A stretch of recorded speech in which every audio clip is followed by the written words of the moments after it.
On May 16, 2011, the New York Times published an op-ed titled "The Long Overdue Palestinian State" by Mahmoud Abbas, president of the Palestinian National Authority. In that piece, Abbas called for the United Nations to formally recognize a Palestinian state based on the pre-1967 borders, regardless of negotiations with the State of Israel. The article appeared just a few days before Barack Obama's much-anticipated speech on the Arab Spring, in which the president also tried to jumpstart peace negotiations between Israel and the Palestinian Authority. To reach an agreement on a two-state solution, Obama declared, Israel must agree to return to the pre-1967 borders, modified only by mutually agreed land swaps. Now, neither Mr. Abbas nor Mr. Obama can explain how anyone could have recognized a United Nations designated Palestinian state that Palestinian leaders and the Arab states themselves have rejected. Of the troubles in Ireland, the poet William Butler Yeats once wrote, "Great hatred, little room, maimed us at the start." In Palestine at the start, there was plenty of room, more than enough room, for a prosperous Jewish state and a prosperous Arab state. After World War I ended, with the dismantling of the Ottoman Empire, the League of Nations established the Mandate for Palestine, including all of the land that is now Israel, the West Bank, and the Gaza Strip, plus the entire territory east of the Jordan River, now called the Kingdom of Jordan. The area under the Mandate was as large as Syria and about half as large as Iraq, yet the total population at the time was less than 1 million, of whom 10% were Jews. It was in that vast, underdeveloped and underpopulated territory that the British had promised in the language of the 1917 Balfour Declaration to support the establishment in Palestine of a national home for the Jewish people. The declaration also promised that nothing shall be done which may prejudice the civil and religious rights of existing non-Jewish communities in Palestine. Open Jewish immigration to the Holy Land was encouraged, as was freedom of speech, religion, and assembly for the Arabs of Palestine, rights they had sorely lacked under Turkish rule. Mired for more than 2 centuries in backwardness and grinding poverty, Palestinians were never recognized by the Ottoman Empire as possessing any distinctive national identity. The Palestinians quickly took advantage of their new freedom to speak bluntly, demanding a stop to the Jewish immigration which had just begun. Said one Arab representative during the Paris Peace Conference, "We will push the Zionists into the sea, or they will send us back into the desert." Aref Pasha Dajani, a Palestinian leader from Jerusalem, warned that it is impossible to live with the Jews. In all the countries where they are at present, they are not wanted because they always arrive to suck the blood of everybody. If the League of Nations will not listen to the appeal of the Arabs, this country will become a river of blood. Well, as promised, blood did flow when the Palestinian demand to end Jewish immigration was not granted. Jerusalem was the first flashpoint for regular Arab attacks on Jewish communities in April 1920. Palestinians from nearby towns poured into the Old City. The Muslim mayor of Jerusalem and other notables worked up the crowd to launch a jihad against the Jews. "If we don't use force against the Zionists and against the Jews, we will never be rid of them," urged newspaper editor Arif al-Arif. The crowd shouted back, "We will drink the blood of the Jews."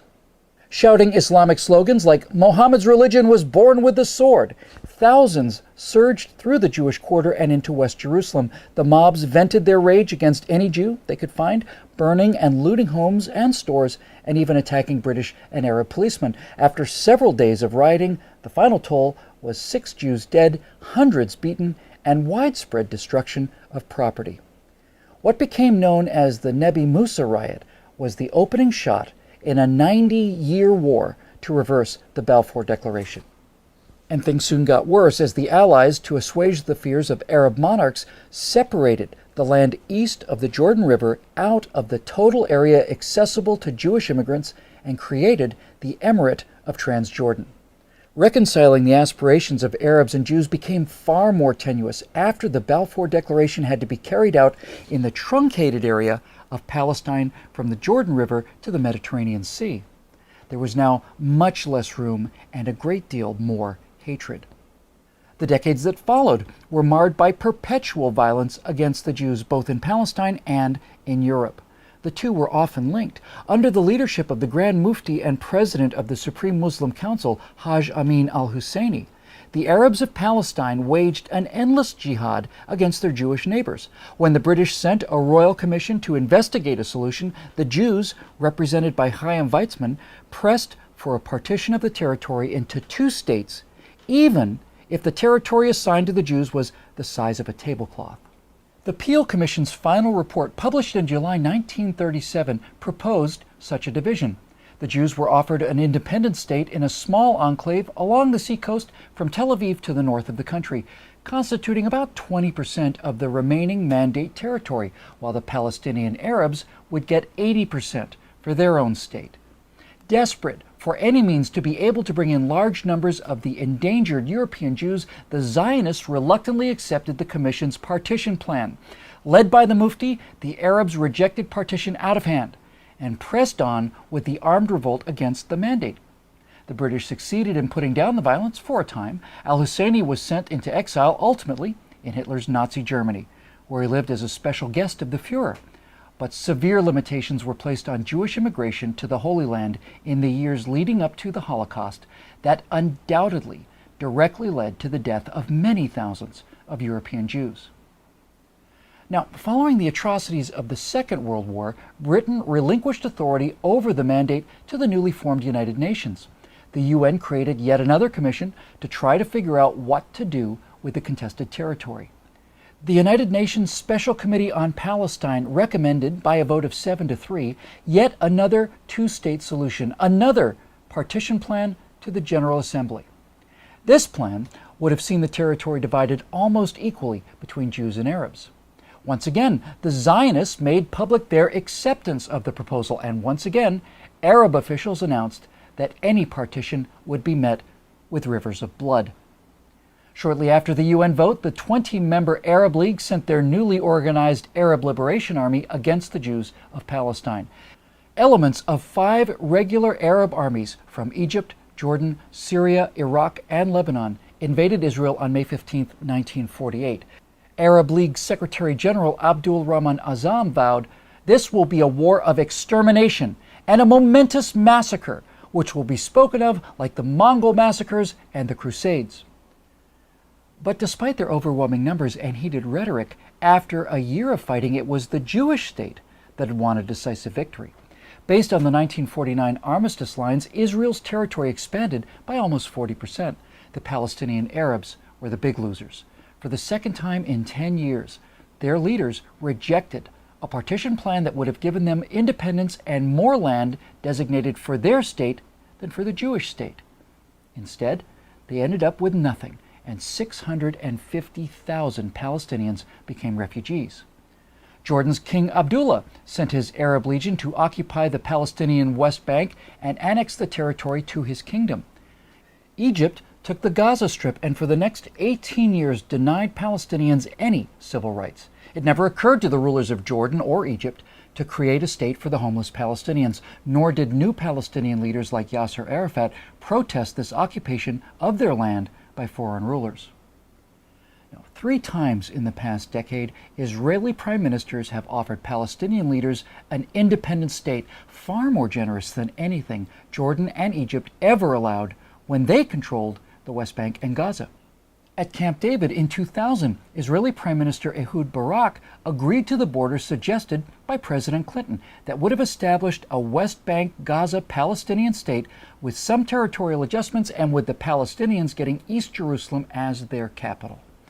For his part, Palestinian Liberation Organization Chairman Yasser Arafat walked out of negotiations, went back home, and launched the Second Intifada. Invoking Islamic Jew hatred as justification, the Palestinians conducted a 3-year brutal campaign of suicide bombings against Israeli pizza parlors, wedding halls, and discotheques.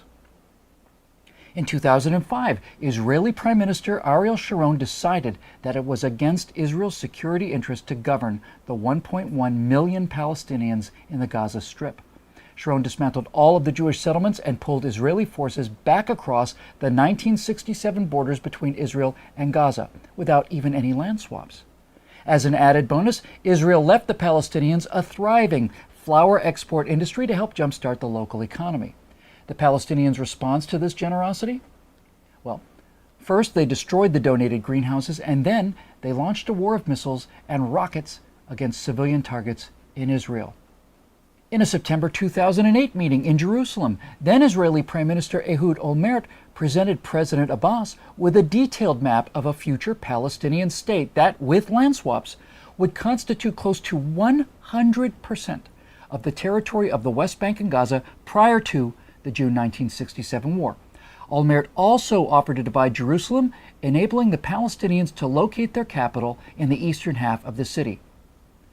Promising to come back the next day for further discussions, Abbas took Olmert's map to his Ramallah office, just a few miles outside Jerusalem, for his aides to study. But Abbas never returned with the map. This was the last time the Israeli and Palestinian leaders met. Many times over the last 63 years, both the international community and the State of Israel have offered the Arabs of Palestine their own state. Each time, these offers have been met by more violence against Jewish citizens. Neither President Abbas nor President Obama are ignorant of this fact. They simply both choose to ignore it. For Mr. Abbas, this refusal seems to be part of a consistent thread woven throughout the Arab war against the Jews. Mr. Obama's positions remain more mysterious.